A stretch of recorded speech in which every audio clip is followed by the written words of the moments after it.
So what I'm going to talk about today is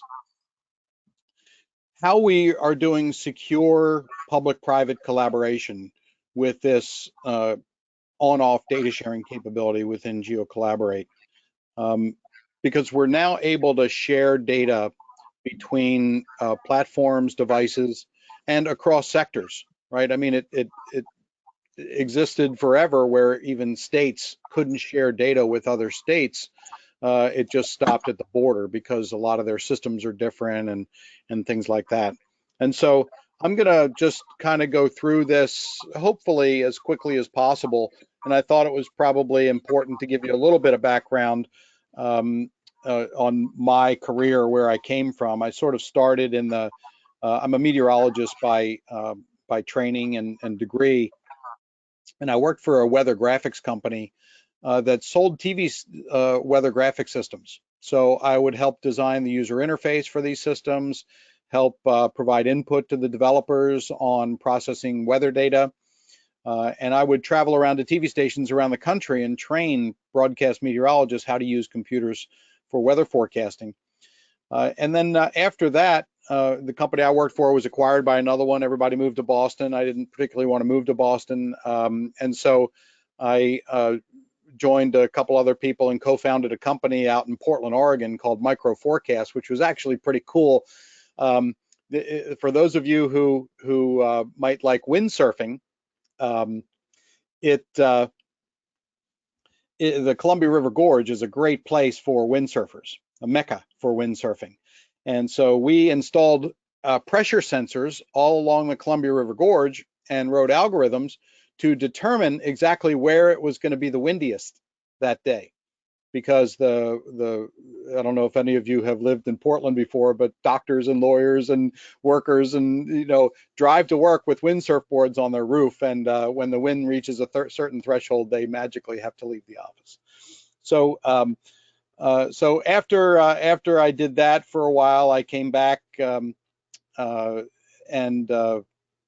was offered a job at Channel 4 in Washington, D.C. I had interned there, and so I became a broadcast meteorologist at NBC for 10 years, about 10 years, and developed the very first weather website in the country, WeatherNet 4, which was really a kind of a novel approach. As Steve Case was sending out AOL discs for you to join AOL, we were bringing up this thing called a website in 1995, so that was pretty fun.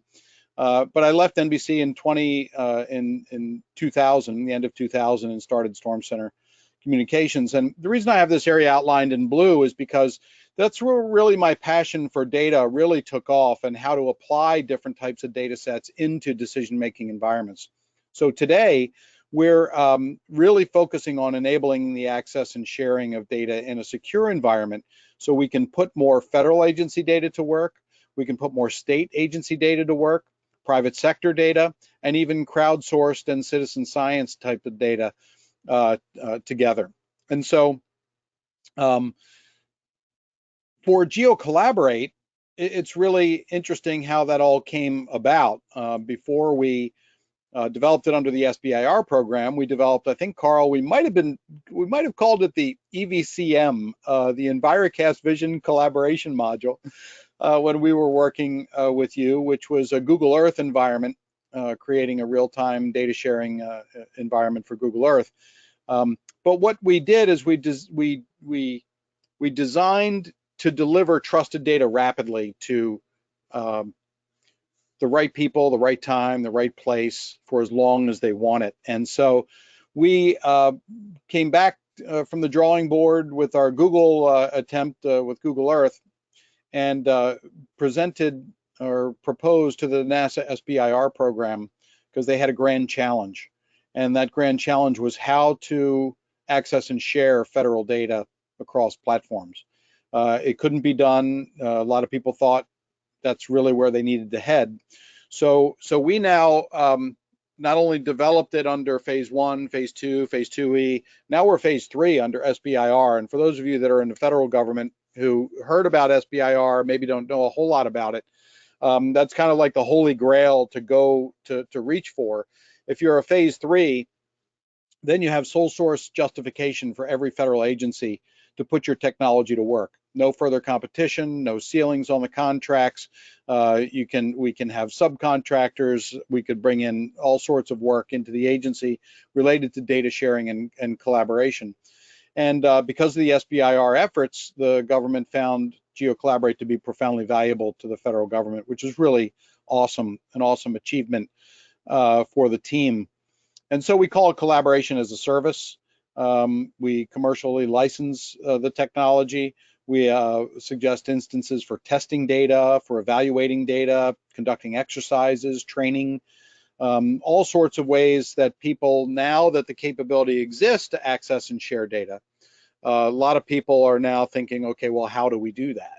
And we're finding that it reaches way back into the data curation part, where if you have the idea of sharing your data out in a real-time collaborative environment, it might alter or change the way that you think about how you're going to structure your data and how you're going to offer it. So we're really seeing great reach back into data providers and curators, where they're really appreciating the fact that now their data really is going to get shared, and they feel a real great part of the team.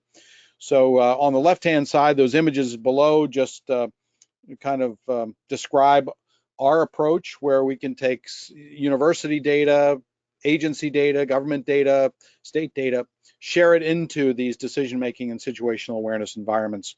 We're deployed in the AWS environment right now. We can deploy on premises for intelligence and defense contracts, and use other cloud data providers as well, or connect clouds together.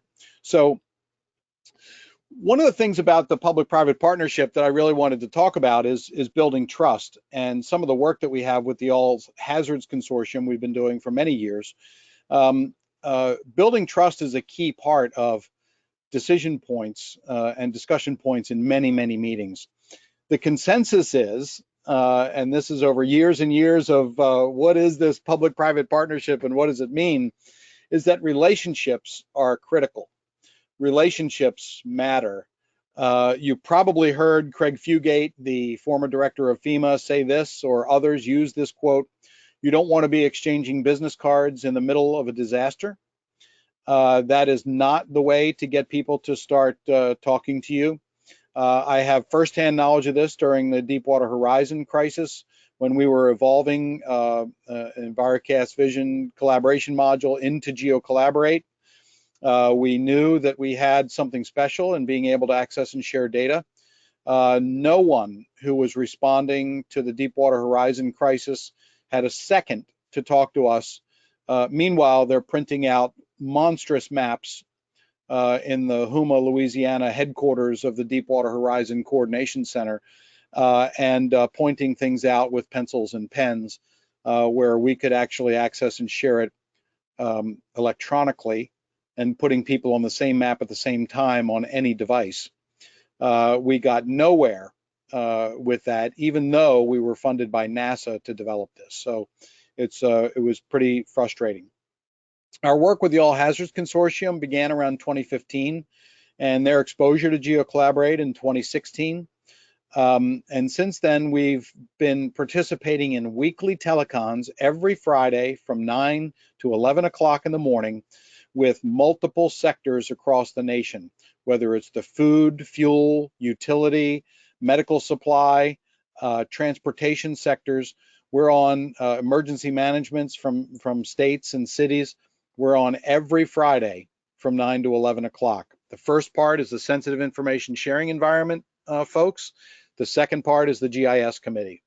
And so it takes a lot of time. And we go through these updates, sector updates from all these sectors, fusion center updates. For those of you who may not have heard about fusion centers, it's sort of like an intelligence bucket where all this stuff comes into, and these analysts look at things and they divvy them out to the right law enforcement authority or things like that. So fusion centers exist in states around the country, and those fusion centers talk to each other. And then we do whiteboarding. We have real-time whiteboarding of problems that we want to focus on, led by Tom Moran, the executive director of the All Hazards Consortium.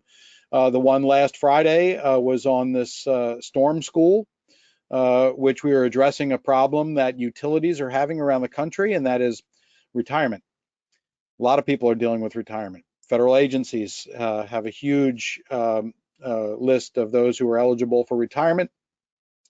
And this storm school is an evolving way to get the younger folks within utilities to learn from the ones who are about to retire, and to put into best practices some ways that they can operate, and let them sort of take over the reins.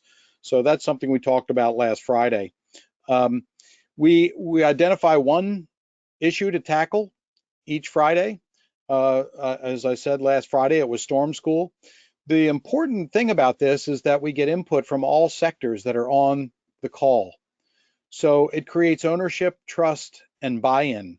And it's very similar to how StormCenter works, where we involve the customers in evolving capability within GeoCollaborate. So we involve those customers in our product development lifecycle, because GeoCollaborate's new. It's never been around before. It's a new invention. We got a patent on how you can access and share geospatial data. And it's just new enough where people are just used to screen sharing, right? Like what we're doing right now. But with GeoCollaborate, you can actually deliver data and interact with that data. So it puts a whole new twist on partnerships and how things could work. And now we're distracted by this major event, the winter storms and incredible cold. These are the power outages in Texas just last night. There are over 3 million without power. And there's really tragic news coming out. For example, the state medical, or the medical examiner in Galveston, Texas, just ordered a couple of extra refrigerator trailers. They're expecting to have perhaps 20 to 50 deaths just in Galveston because of the cold, and they have no way to store those people. And so it's really, we're going to see tragedy developing over the next couple of days here in the Deep South because of this cold. From a GeoCollaborate standpoint, we're supporting the movement of fleet utility vehicles. This is a screen grab of GeoCollaborate. We're updating the dashboard every day. These states that are red are states that have declared states of emergency. If you click on those states, you can get the actual declaration of emergency, which is critical for utility trucks that are going into those areas to restore power. They have to have that documentation in their trucks, and now they can get it just by clicking on the state within GeoCollaborate to have that legal paperwork. The All Hazards Consortium has also spent a lot of effort in building trust. They just had the National Resilience Exchange Virtual Summit, which was during the exact same time as the ESIP winter meeting. It's interesting being on two Zooms on different computers at the same time, but it worked out. And fortunately, their sessions were recorded when I was participating in ESIP, and vice versa. So, and here are the participants in the Resilience Exchange Summit. I mean, look at these people, you know, Alabama Emergency Management Agency, the American Logistics Aid Network, Governor Kay Ivey's cabinet, Energy Marketers Association of America, the Maryland Emergency Management Agency, North Carolina Emergency Management Agency, the Food Industry Association. A lot of groups participating in the All Hazards Consortium, where we have a lot of opportunities to build partnerships with this whole approach. On the left-hand side here, the Summit Executive Steering Committee to put this together. They're going to do this annually now. And speakers, this is just a small group of speakers. I think they had over 60 speakers, but you know, Robert Crow, Director of Emergency Response and Crisis Management at Amerisource Bergen. What do? They're one of the largest distributors of medical of prescription drugs in the country. So they're a big part of distributing COVID vaccines across the country. And you know, we have the Vice President of the Energy Marketing America, the Director of the DC Public Works. So we have a great mix of public and private folks that participate in this. Here's the video that you unfortunately can't hear the audio coming through the WebEx. So what we're going to do is I'll put this video, who is Bethany Elliott, who's the Alabama Private Sector Liaison. It's really, really very interesting that states and their emergency management agencies are starting to hire private sector liaisons. So public-private partnership. These are the ones that are at the heart of building these public-private partnerships and really getting public or private organizations to trust the state and share information with the state. And so that has been a big barrier for a very, very long time in actually trust levels between private corporations and the states. And so I'm going to put this video up on YouTube. I'll send the link out so you can see actually Bethany with what she has to say.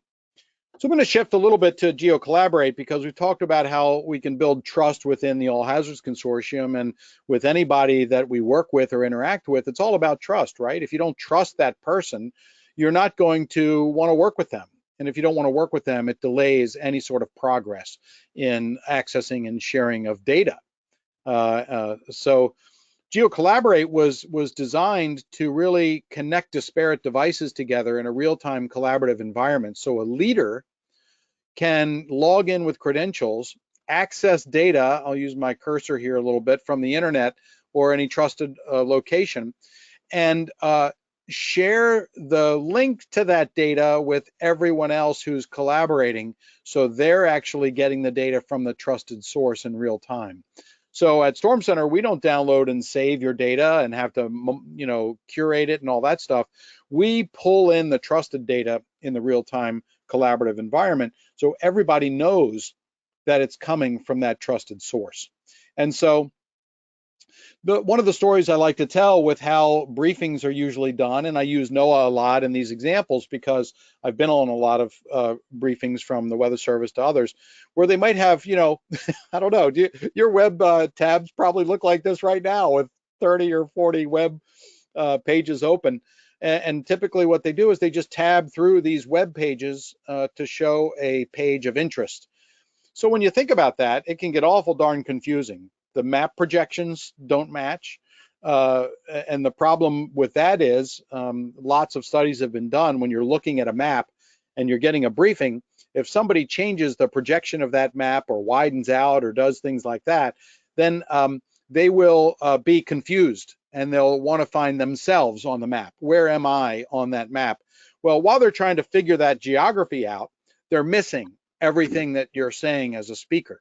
So because they're really focused on understanding the map. So just think about how many different map projections are shown in a briefing, particularly one about weather. So it can be quite confusing just from that standpoint. So what GeoCollaborate does is we pull out the trusted data from those websites and put it into a geospatial form and format, so you're looking at it in a map projection. So that map projection doesn't change. You can zoom in and people can follow where you are. You can zoom in and zoom out, so you can always point out where you are.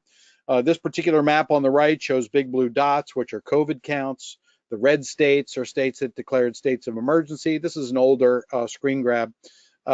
There's Weather Service watches, warnings, and advisories, and there's also green dots in Pennsylvania. What are those? Those green dots are open rest stops at the beginning of COVID because the state of Pennsylvania actually closed all their rest stops because they didn't want to spread COVID. The problem is truckers were starting to run off the road and park in very unsafe places because they couldn't make it across the state. So they opened up certain truck stops with porta pots there. They closed the facilities, but at least they gave truckers a place to park and stay. And so from a user interface standpoint, GeoCollaborate has a leader, and a leader has control over the entire session, and then an unlimited number of followers who come in and connect to that URL, turn GeoCollaborate on with the switch in the upper left, and as soon as they turn that on, they're following the leader in real time. And so you can have any sort of science data sets that you want to display. Once you display those data sets, then all the leaders are also displaying those data sets from the trusted source in the exact same map projection. Maybe not the same base map. You have a choice from a follower perspective as to what base map you want to use. And then down the bottom is the dashboard. The dashboard is something you can keep up all the time. You can zoom the dashboard in on an area that you're focused in on, and when the data sets update, they update in the dashboard, but the projection doesn't change. So it's kind of collaboration, but you have more flexibility with real-time data sets being updated. So this is an example. I talked a lot about this in my poster session at ESIP, which is where we were asked to support the California National Guard and the California Civil Air Patrol in fighting the August wildfire complex with a real-time data sharing environment. And so this is really a very interesting story, and one that came together in a matter of days. But I just wanted to point out all the different data sources that were shared in real time to help make the Civil Air Patrol's job easier to swoop in when smoke was clearing to get damage assessment photographs. So in the red, you see the FAA temporary flight restrictions over these fires. This basically means you can only fly above 12,500 feet while these temporary flight restrictions are in place. Then the California National Guard issues these task orders in the form of these boxes, these yellow boxes. These task orders are damage assessment requests to the Civil Air Patrol. And so when they make those damage assessment requests, the Civil Air Patrol has to determine when they're going to go in and gather that image or those images. Here's where the California Civil Air Patrol air assets are located in the airplane down here. The Forest Service fire perimeters are here. You can see them. They're updated every 24 hours by the Forest Service and how far the fire has extended. And this colorful data set is the NOAA High Resolution Rapid Refresh Smoke Model. This is the near surface smoke model showing where the smoke is moving and where it's forecast to move over the period of a couple of hours into the future, and this is run every hour. So in this one picture, you can see where some of these yellow boxes are exposed. The Civil Air Patrol can swoop in, image that area, and then get out of there before the wind shifts again, and they have zero visibility and they can't fly. So that's an example there. But I wanted to tell you this great success story that happened. The Civil Air Patrol, unbeknownst to GeoCollaborate, didn't know about StormCenter or any of that. They sent an email to NOAA in Boulder, Colorado, because they're the ones that run the HER smoke model. And they said, hey, how can we get access to the HER smoke model in a KML format or something, because we need to put it into our mapping environment. Well, we're a contractor under the NOAA JPSS program, funded under their Fire and Smoke initiative. And so the person who runs the smoke model, Dr. Ravan Ahmadov, he sent an email to the JPSS program and copied us at StormCenter. And so the next day, JPSS said, hey, why don't you stand up a rapid opportunity here to see if you can train or show the Civil Air Patrol how to get the HER smoke model plus other NOAA data. So we did that. We contacted Captain Wheeler, and in 2 days, we set up a training session, an overview, a training session, and then they put it into practice in just 2 days. So it was an amazing story of not knowing anything, and in 2 days being able to use GeoCollaborate to make better decisions on how they could get these damage assessment photographs.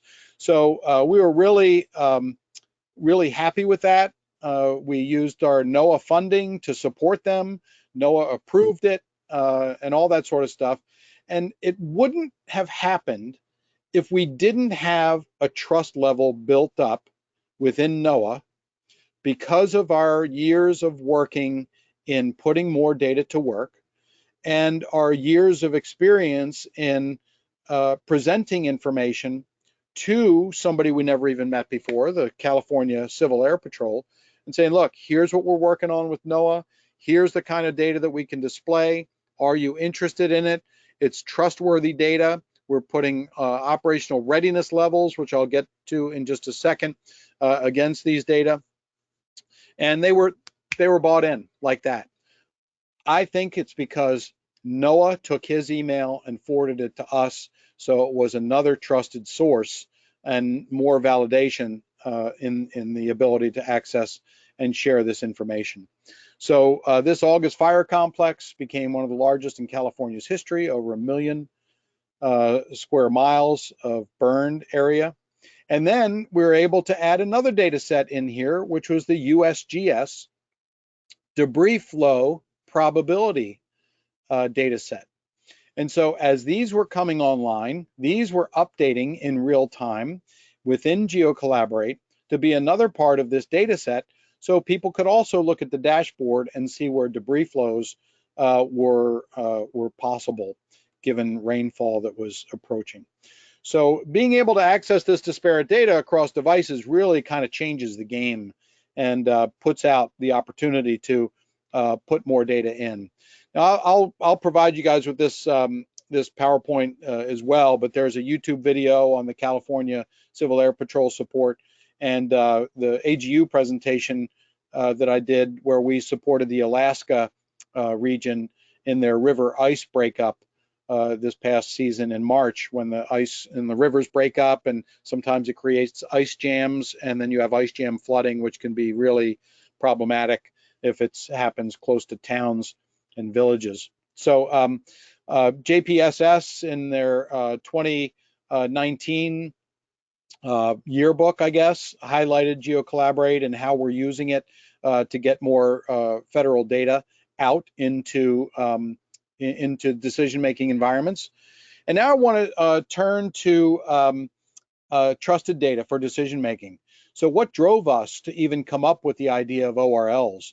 So this was a quote from the All Hazards Consortium executive director, who was taking input from the utilities and emergency managers and others, saying, look, we need the ability for non-GIS and non-data decision makers to make 30-second decisions, which means they have to trust the information they see and they have to understand it. That is a call to action for any data provider to think about how that data can be used in a decision-making environment.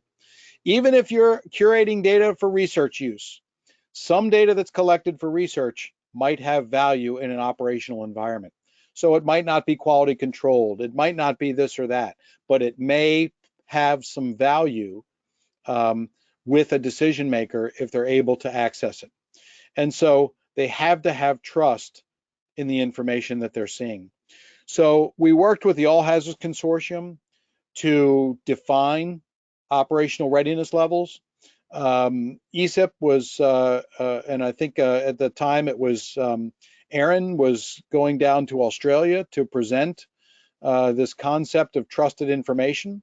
And so we worked together with the staff at ESIP to come up with these logos to say, okay, a green, blue, orange, red kind of approach to ORL 1, 2, 3, and 4. And it's not that an ORL 4 you don't want to use the data. The ORLs we actually presented in a ESIP poster. So this was our ESIP poster that we put together for the summer meeting of 2020, where we focused on, or sorry, this was the winter meeting of 2020 in Bethesda when we could all get together. This was the big idea, identifying ORL levels and applying them to data. So you have most trusted and reliable. They're all trustworthy data sets, but it has to do with timely and maybe emerging data sets from a research perspective that might be transitioning into operations. And so this was our poster in the winter meeting of 2020. And here's Karen Moe, who's telling everybody about the big idea at the post. Gosh, it looks so nice to be together close to people without masks.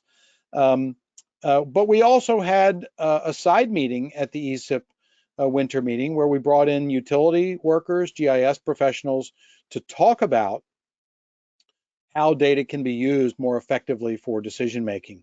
So that was really a great breakthrough as far as the 2020 winter meeting is concerned. And so now I'm going to jump to the meeting this past winter meeting, where we updated the poster, and I stretched it just a little bit to fit on the screen, where the big idea now is collaborating with other ESIP clusters and activities to deliver results. So we're hoping to use ESIP clusters as partners to accelerate what it is you want to do and what it is we want to do within Disaster Lifecycle Cluster, plus a lot of other clusters as well, perhaps going into these operational application areas, such as inundation modeling for transportation. Imagine 100 utility bucket trucks with huge copper wire on the back of their trailers rolled up, going down a road and finding out that road is flooded.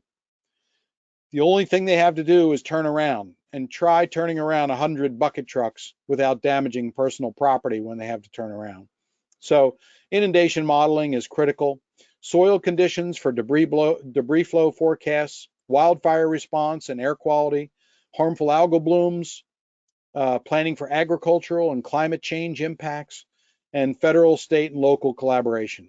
Here we go, sharing data across boundaries and across borders to put it to work, and getting ORLs involved as well. So we had in our winter meeting, we had our session called California Burning, Putting Data to Work, where we focused on the wildfires. We did some cool things thanks to our ESIP fellow, Sean.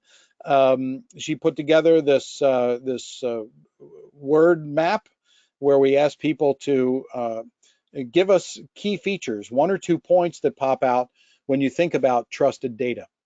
And so we're starting to build this up so we can really put this to work in these other sectors, and then we can present this in the ESIP and the All Hazards Consortium calls, saying, look, here's what comes to mind. We're going to run it on you guys now. You enter this information. Let's get that word cloud put together. And what were the major takeaways from our ESIP Disaster Lifecycle Cluster session? Collaborate across agencies. These are kind of forming the priorities for the Disaster Lifecycle Cluster. Collaborate across agencies before data needs become urgent, right? Don't share business cards when the disaster is happening. Do this work beforehand. Effective interagency and stakeholder communication is key. So we have to trust each other. We have to get the trust level going. We have to try to break down these barriers of, it's my idea, this is how it's going to work. We're in our silo and we're going to make it work because that's what we do. Those have to come down because we have to just get to the data, talk to the curators and the producers. How is this data supposed to be used, and get it out there so people can start to experience it.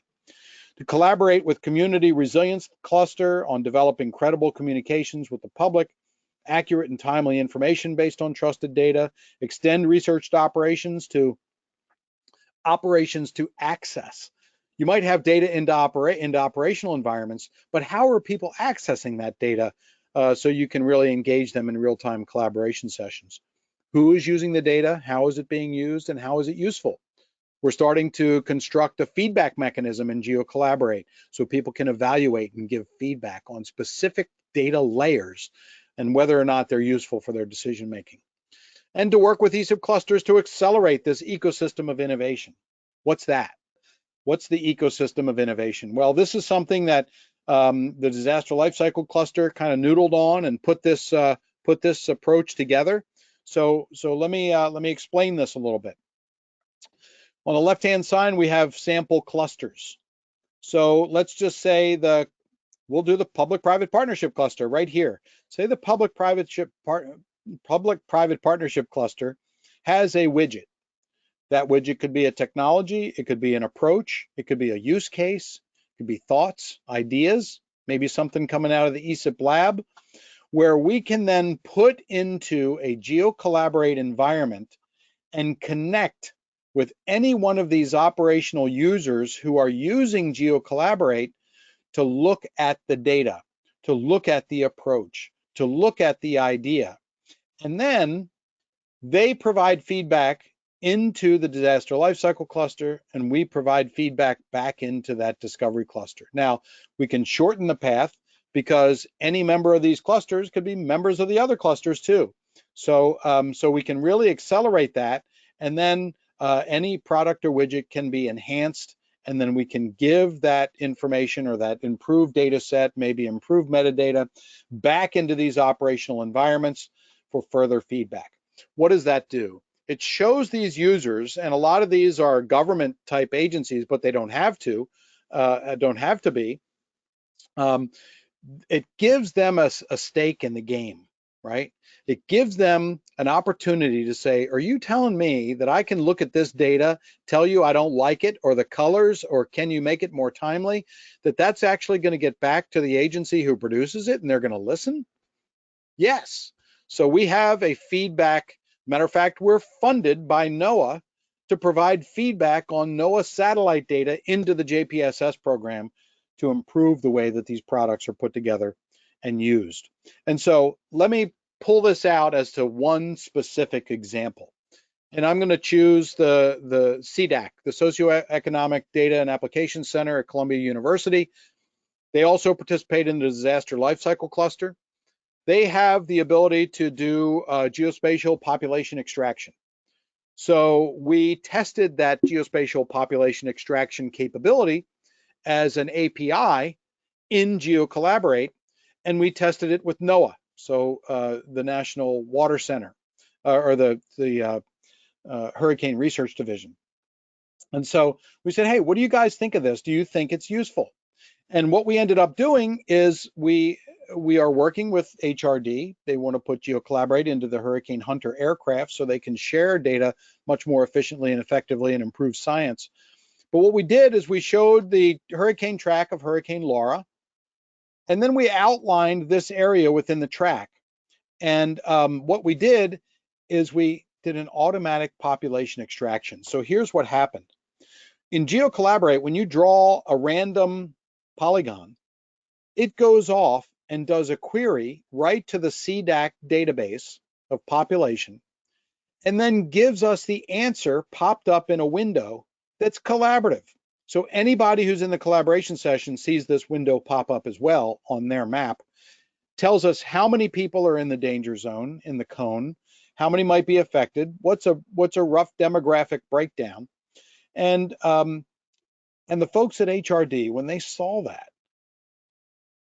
it all of a sudden became much more real for them that the missions that they're flying to gather data through these hurricanes are impacting people and could save lives.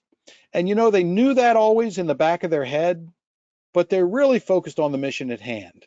Dropsons in the eye, dropsons in the eye wall, flying this pattern, collecting research data, doing this and that, getting it back so it goes into the numerical models. But when they actually saw people in the path of this storm, it made them feel more connected to the benefits that they're delivering to the public. And so that really meant a lot to me, and it really opened up the doors of this geospatial data extraction capability and what it can mean when you really hit the right use case. So, so this is kind of the result. We put NASA data to work, because CDAC is a NASA data center, in a research to operations environment, building trust with NOAA and setting the stage for product improvement and feedback. Isn't this what every federal agency, state agency wants to do to show that their data is so valuable and it can be used? I think it's a great story and a great success for this particular application that feeds right into this ESIP ecosystem of innovation. So on our fire and smoke initiative, we're helping NOAA apply satellite data into decision-making environments. Where is smoke going? How do you identify hotspots? All that stuff. All the great universities and contractors that are working on algorithms. We don't do any of that.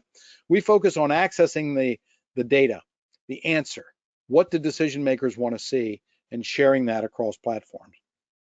We're also funded under the River Ice and Flooding Initiative, where we focus on that as well to identify ice along rivers. This is an example on the right-hand side using VIIRS data and MODIS imagery, and what it looks like for that kind of application. I know we're running kind of long here, but finally we're getting to the point where I'm going to take a pause because I'm going to take a little drink of my orange juice. But if you have questions, we can entertain them now, And then I can also put this this address in the chat so everybody can easily click on it. So I'm going to do that, and I'll bring up GeoCollaborate, take a drink, and if you guys have questions, I'd be happy to answer. Let me see. Yeah, thank you, Dave. What a presentation. You really gave us a lot to think about, and I will say on a personal level, your voice is very familiar to me. In the 1990s, I was in the Washington area and heard you a lot of times on the evening news, and so it's good to hear you again. Well, I'm glad that it didn't put you to sleep. Thank you. No, well, sometimes when I was on a very hard day, sometimes I may have had to fight a little bit, but no, it wasn't you. It definitely you that was doing it. You raised a lot of issues, and Dave, did you want to get a drink of water first before we start firing questions at you, or? Oh, you have it. Okay.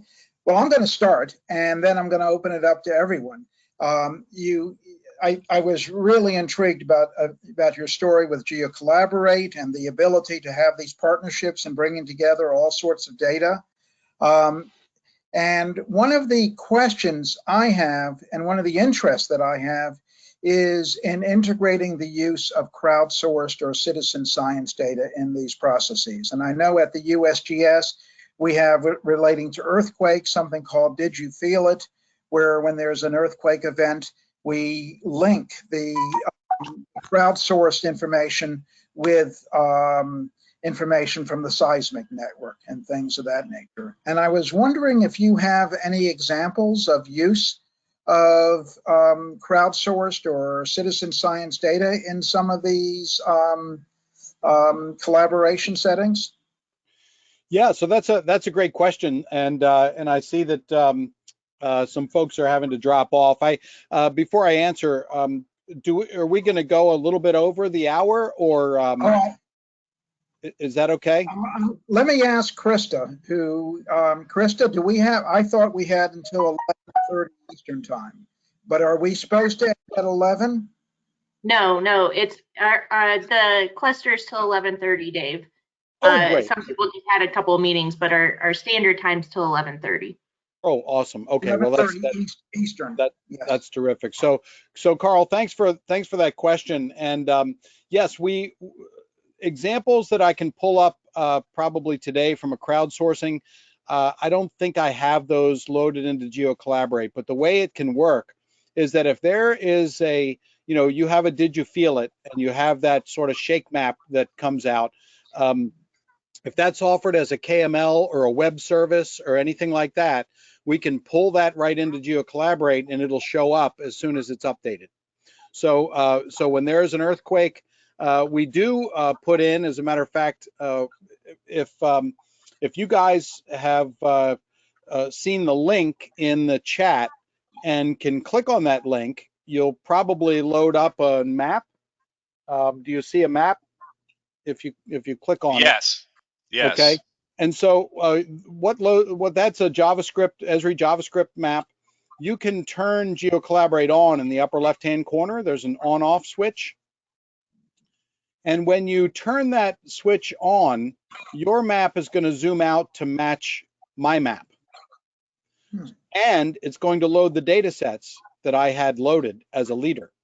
So what you're seeing now that Maryland is under a winter storm warning, I see, along with a lot of part of the country. Bring it. Yeah, bring it on, right, Steve? I know, exactly. So I'm going to, so now I have control of your map, right? If I want to zoom in towards Maryland, I can zoom in, and your map is going to follow me in real time. Okay, so now I have control of your map. And so what I want to do is I'll zoom out here, but I want to turn on a data layer, and I believe I have USGS earthquakes in here. And so now you should see white dots that show up. And those white dots are the ATOM feed, the RSS feed from USGS of all earthquakes that have happened over the last, I think it's the last week. So if we dive in here to California, you know, you can actually click on those white dots. As I zoom closer, you can click on them. So what's happened here? We actually delivered USGS science data into everybody who's following system, and you didn't have to know where that data came from. You didn't have to know the lineage. You didn't have to know the metadata. You didn't have to load it into a separate application and then work with it, right? It's now transformed the opportunity to deliver science, whether it's research data or whether it's operational data, into somebody's hands. It could be one person, it could be two people, it could be 5,000 people. This is operating in AWS cloud, so it's scalable. We could be collaborating with 100,000 people in 10 minutes if we wanted to, delivering this science in there. So Carl, it's a long story, a long answer to your question, but yes, we can take that information as long as it's offered in an OGC compliant format, like you know, KML or feature service or web service or web map tiles, things like that, and put it into GeoCollaborate. Hey, Dave. Yes, Steve. Bob Chen and I have both noticed we are not seeing the white dots. We Okay. see them on your screen, but they're not showing up where we have GeoCollaborate open ourselves. Let me For turn it whatever off. reason. Let me turn it off and on again, and you can see like I have a whole list of data sets here, and the USGS data. Let me turn that off and turn it back on.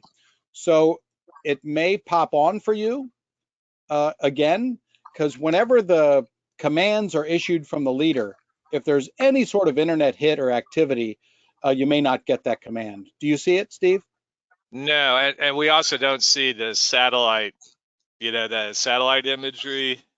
Yes, so that's totally you can choose that on your own. If you deploy the menu on the left-hand side, like this, if you deploy that menu and click base map, then you can choose whatever base map you want. And if you choose satellite, then that will match my base map. Gotcha. And the other thing, Steve, is if you're not seeing it, just click refresh. You may not have gotten the command, and if you click refresh and turn GeoCollaborate back on, then the data should load. Yeah, I tried that, and no joy so far. Okay, the only other thing I can think of is clear your cache. Oh, that could be a culprit. That's something that we see quite often with when like Chrome reaches 200 megabytes, sometimes it doesn't like to take the commands and refresh data sets. Matter of fact, I'll look at my settings right now, and I'm at 200 megabytes right now. So if I clear mine, you might get my commands a lot better. So let me close that, and let me turn mine back off and on and see if you get it. I'll turn the data set off, and now I'll turn it back on. Sometimes it impacts the transmission of commands. Now, the other thing I wanted to show everybody is that these data sets that are issued by the Weather Service, they are queryable as well. You can click on any one of those items, the pink, the blue, the yellow, what are they? And once that pops up, you can then go to that link and actually see the statement if it's there from the Weather Service. So sometimes there's a winter storm warning, issued here. So that's something that's also interactive.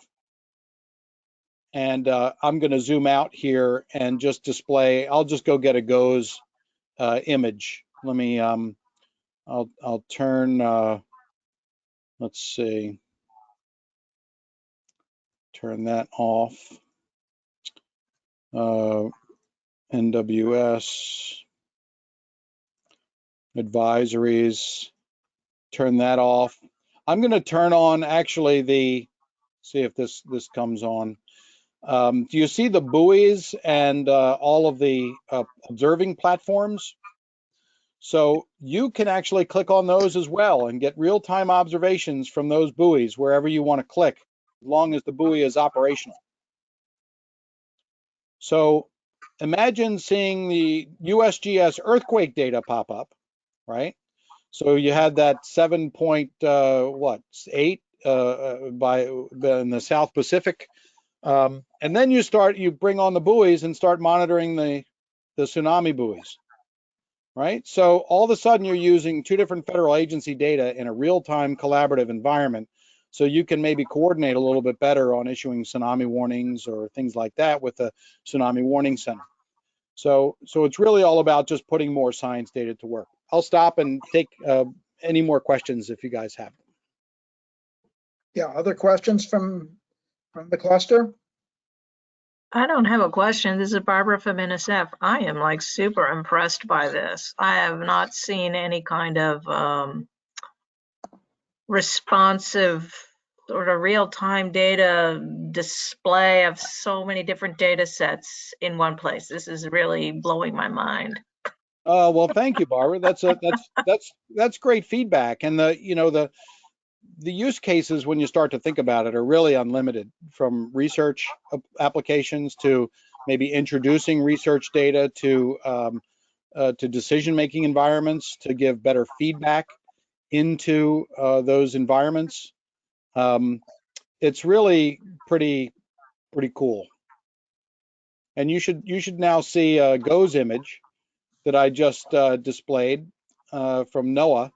This satellite image is from the GOES West satellite, and it's less than 10 minutes old. So we're now leveraging a multi-billion-dollar satellite platform from the federal government and putting it into a decision-making environment. I'm going to zoom down here into Texas, where the data set gets, it gets a little higher resolution. And I just want to do one thing to show everybody a geospatial message. So I'm going to say, let's see, hey, Steve, we need to focus on this area today. More heavy snow is on the way. Dave, with a phone number. This could be anything. It could be, let's gather here, let's do that, or whatever, but I'm going to draw this geospatial message, and I'm going to just take this jet streak right here, and I'm going to draw this area as a focal point for forecasting. I'm going to save this graphic, and what should appear now on your system is that green polygon. And so now you can click on that polygon. So when you click on that polygon, you now have my geospatial message that I issued. Now this could be, hey, we need response in this neighborhood because there's a tornado that just went through. It could be, let's survey damage after this earthquake. We're going to circle this area at a more high resolution base map. We need to call in more sensors. We need to get more observations. This is one of the things the Hurricane Research Division is wanting to use GeoCollaborate for, and that is connecting the people who are on the P3s flying through the hurricane with the scientists on the ground looking at higher resolution data, and then describing where they should fly through in that hurricane because it looks like it's rapidly intensifying. So having this kind of capability could really advance hurricane forecasting because you have more eyes in a collaborative environment using this science data to coordinate more effectively. So yeah. No, I just have to ask another question, because as I look at this, I'm seeing a lot of application in the natural hazards arena, and I know your background, that you head up the StormCenter and things of that nature. But I'm also seeing opportunities here for natural resources management, for land use management. Again, my background at the Department of the Interior, USGS, we think about not only natural hazards, but also land use management, natural resource management, things of that nature. Have you taken this GeoCollaborate framework into something beyond the natural hazards world? Yes, so that's a great question, Carl. Thanks for that. We were just actually awarded. It hasn't been signed yet, so we're about to be awarded a contract with the state of Florida to utilize GeoCollaborate as perhaps a revolutionary way to deliver science information to the public as it relates to harmful algal blooms. Oh. So water quality measurements, we're kicking it off with the Indian River Lagoon, which is the large estuary, which includes Kennedy Space Center, where they're having a lot of fish kills, massive fish kills. They're having HABs that are developing, some of which they haven't really seen before. And so what they're hoping to do over the course of the next year is to evolve GeoCollaborate not only as a science data sharing capability within the state of Florida and bringing different observations together, but using it to inform the public as a public-facing dashboard, so the public can start to understand how science observations can help them determine, no, I don't want to go swimming here today. No, I'm not going to go there, or we can go here. And it's all about driving the economy into different parts that are safe in the state rather than shutting down the economy. That example, Dave, has a lot of interest to me because we're just starting, USGS and the Department of the Interior are starting a collaboration with the Army Corps of Engineers looking at HABs in Lake Okeechobee and south. Yes. And so I may want to connect with you offline to see about if we can get some more information about what you're doing. Absolutely. With the state. Sure. No, that sounds great. And the other unique thing about SBIR, because we developed this technology under the federal government's SBIR program, NASA offered the opportunity for only SBIR small businesses to submit a proposal and get matching funds for existing contracts. So we have the opportunity, we'll hear next month if it was awarded or not. It's all about getting small businesses over the hump. When they develop and invent a new technology, there's always a lag period for, building trust, showing people how the technology works, getting to the right people. So this pot of money for the CCRPP, it's called, the Commercial Readiness Program, will enable us to do technology maturation on GeoCollaborate to make it even more valuable for like the state of Florida and others who want to adopt it. And it's basically funds from NASA, but it can benefit all of our customers. So it's great. So what I'm saying is that we may have an opportunity to work with you a little bit if we get this funding to address maybe Lake Okeechobee, or at least make more people aware of the data sharing capability. That'd be wonderful. Are there other clusters? Actually, I have a question. I can see a lot of utility in the academic sector. I mean, how would they be able to access, or I don't know, what is their licensing agreements? What's going on here? And I could really see that this could be a tremendous research tool from many areas of the geosciences. So, yeah, and social sciences for that matter. Yeah, Barb, that's a great question too. And we've been asked that within ESIP actually. How can GeoCollaborate apply into the high school, college, graduate sort of level education by enabling universities, students to share data between them, whether they're in the same university or they're in other universities. So I'm thinking that it could really help cross-university collaboration, teaching students how to work together across distance, how to share and validate data, and do joint research projects, whether it was here or even in between the U.S. and other nations. So the real key is just putting people on the same map at the same time, looking at the same data. right? When you can do that, all of a sudden the barriers come down. And yes, it's a licensing environment. Anybody who uses it, license it for a period of a year, or we actually just got a new contract with the Census Bureau. The Census Bureau gave us a sole source contract to help them improve the accuracy of the census by connecting the enumerators in the field with the people at the census back at headquarters to verify and validate addresses. So, and to use GeoCollaborate to keep the census takers in the field safe if severe weather is moving towards them.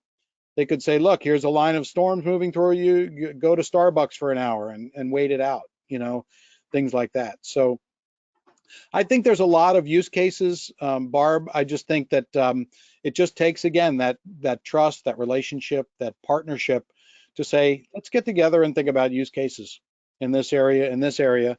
And for federal agencies sides, they can immediately issue a contract because we're phase 3 SBIR. I have a question, Dave. It's kind of more just about P3s in general. And I'm remembering one of your early slides about the Friday meetings and the time and the trust. It sounds like a lot of your connections have been through kind of that specific, trusted actor in the network or something like that. Have you found other things that have been useful to kind of, everyone's so busy and you kind of have to have this initial buy-in and then the continuous kind of development of the team? What else? Do you have other thoughts on some of those factors that might be useful? Sure. Yeah, no, that's great, Krista. And this is where I think ESIP can play a big role. I think that ESIP has such a large network that the more we can elevate the visibility of the clusters and the work that the clusters are doing, I think we can, and it takes the opportunity, like within disaster lifecycle cluster, we have to educate ourselves more about what the other clusters are doing.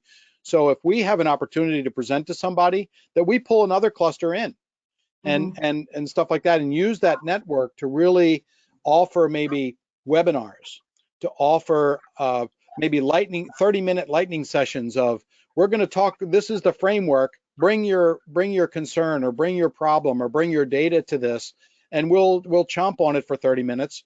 And if something comes out of it, then you can start to put together future meetings or things like that.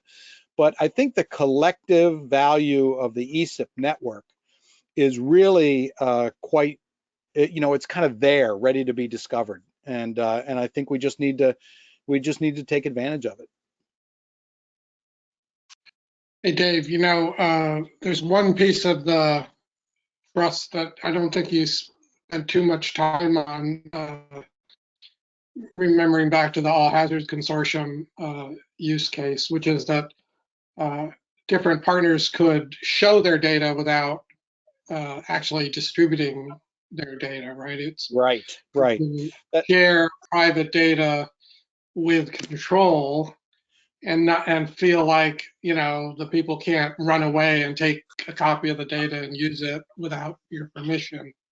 That's right, Bob. And as a matter of fact, the way GeoCollaborate works, and many states and even DHS, we're working with DHS, CISA, the folks in the Cybersecurity Information Infrastructure Security Agency.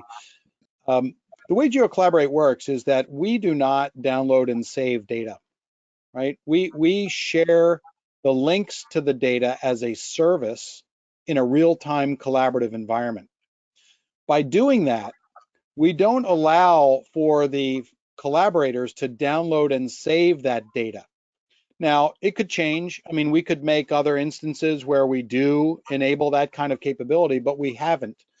And what that means is that the users of the data for decision-making purposes do not save and download it, so they're not in possession of that data.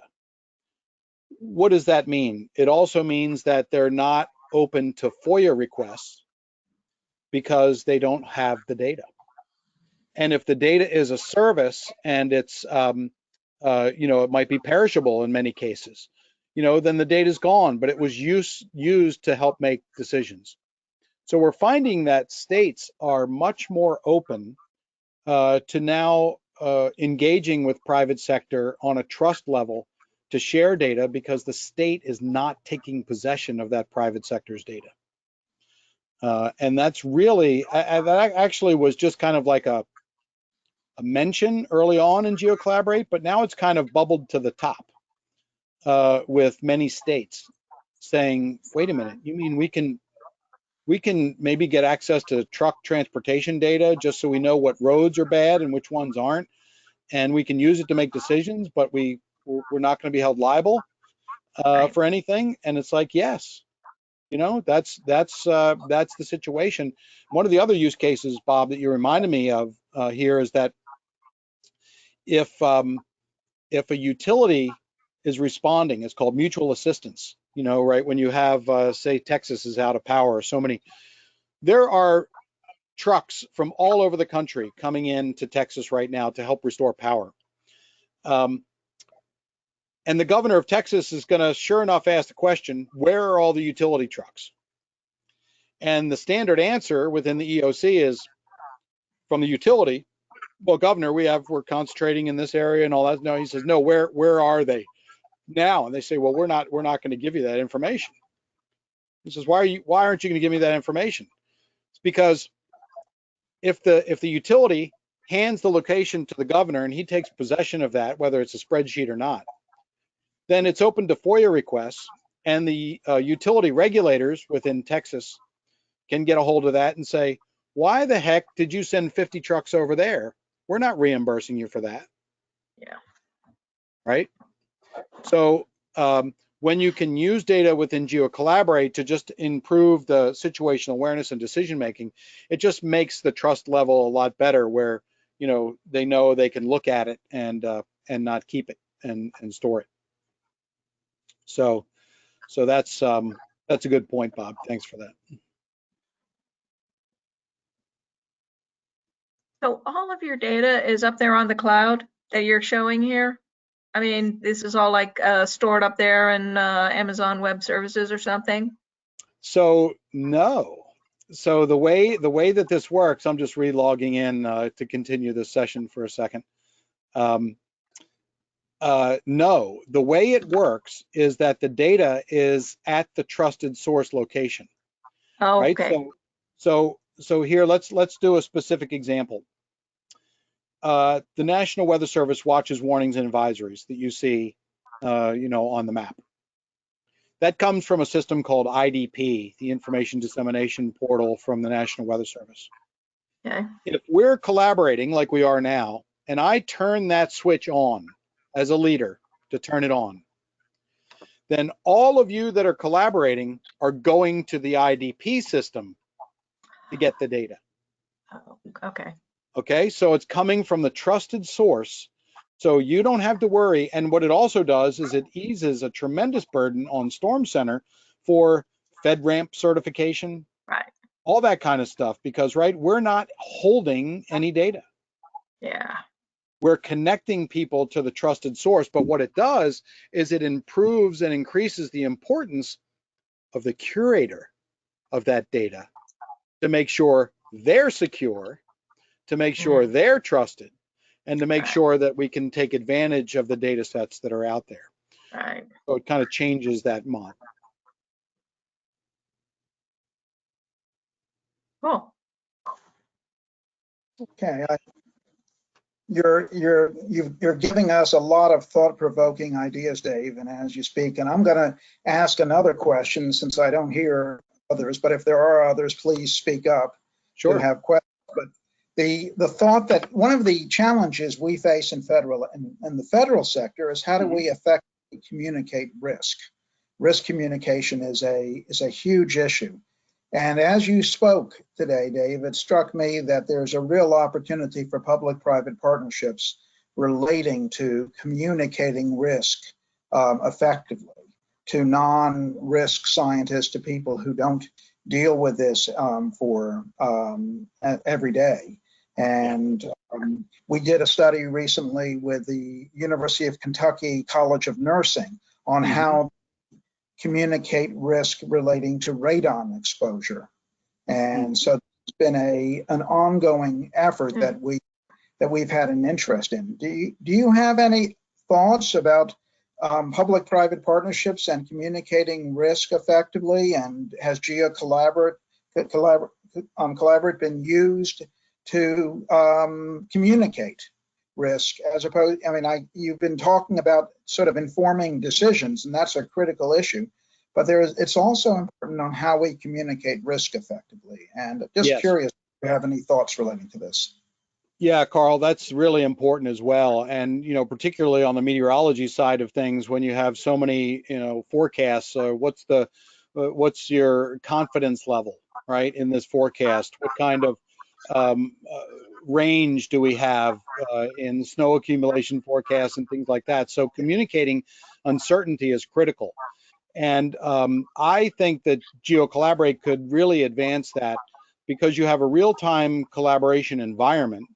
You're able to move the map around, you're able to display data, but you're also able to issue geospatial messages and highlight things by drawing them. And so you can easily communicate uncertainty and maybe, so what if this scenario happens?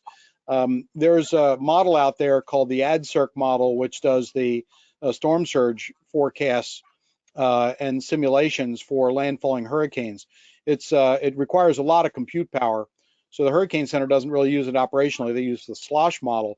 But the AdCirc model actually has a function in it where you can do a what if, where if the hurricane is going to make landfall in one section of the coastline, you can say, well, I'm going to shift that to the northern part of the cone, right? So what if the center makes a landfall, 100 miles north? And then it recalculates the storm surges and all that sort of stuff and what's going to happen if the storm moves to the north. Then you say, well, what if it moves to the south part of the cone? You run it. So then you have kind of three distinct different impacts from storm surge that decision makers can utilize. All of that output from AdCirc, any output from machine learning or automated intelligence, if it's produced in a form and format that can be accessed through web services, we can share and GeoCollaborate. So all of a sudden you can take real machine learning, real scenarios and things like that and present them as your risk sort of tolerance levels or your probabilities of this happening. Yeah, it looks like we're 90% confident it's going to happen here, but 10% it could move here and here's the impact. So maybe you want to shift some sandbags that way. Things like that. Very good. Well, we're running out of time. Dave, you really have given us a lot of thought-provoking ideas, and you've given us almost 90 minutes of your time, and we don't want to abuse that at all. Do you or do anyone else have any final thoughts you want to leave us with? Or, I think you've given us a lot to think about, but are there final thoughts that you want to share before we sort of move to close the meeting? Sure. Let me reshare my screen here and just show you the one last PowerPoint slide that I had that I want to pull up, and it's really quite interesting. And these are sort of like from the gut kind of bottom line thoughts on public-private partnerships. So obviously we have a lot of work to do. We're now entering an era where the technology has made it possible to access and share data. So in some cases, the geospatial law side needs to catch up with sharing information and all that sort of stuff. The idea of trusted data to drive decision making is really getting traction. I think we've all learned about misinformation, but now we really want to focus on trusted data and where that comes from. It takes dedication and time, a lot of telecons, and a lot of patience to build trust with groups that you normally don't work with. It's not an overnight effort with quick results. I've been at this now for 12 years. And people need to see consistency. You know, they need to see as a decision maker that you're here, you're with us, you're spending time. You're not going to swoop in and try to sell us something and swoop out and go to the next thing. And this comes from the All Hazards Consortium. It's really interesting that the term public-private partnership is an overused term that has been around forever. The All Hazards Consortium found that when using this term, they get put into a different bucket than an organization that actually gets work done. It's very fascinating. I never even thought about that. And they took the approach that it's better to do the work, focusing on cross-sector solutions and secure information sharing. And that if they don't accomplish something in 6 meetings, they drop it and move on to the next thing. So I had mentioned in a telecon, probably a month or two back, about public-private partnerships, and Tom Moran said, yeah, we don't really use that term because when it's been around so long, we just don't. It puts us in a different bucket than things that people might, otherwise think that we're an organization that can really come up with solutions. So that was, that was it for my final thoughts. I, appreciate your invitation and time, and let's work together more within ESIP and, see if we can get some things done.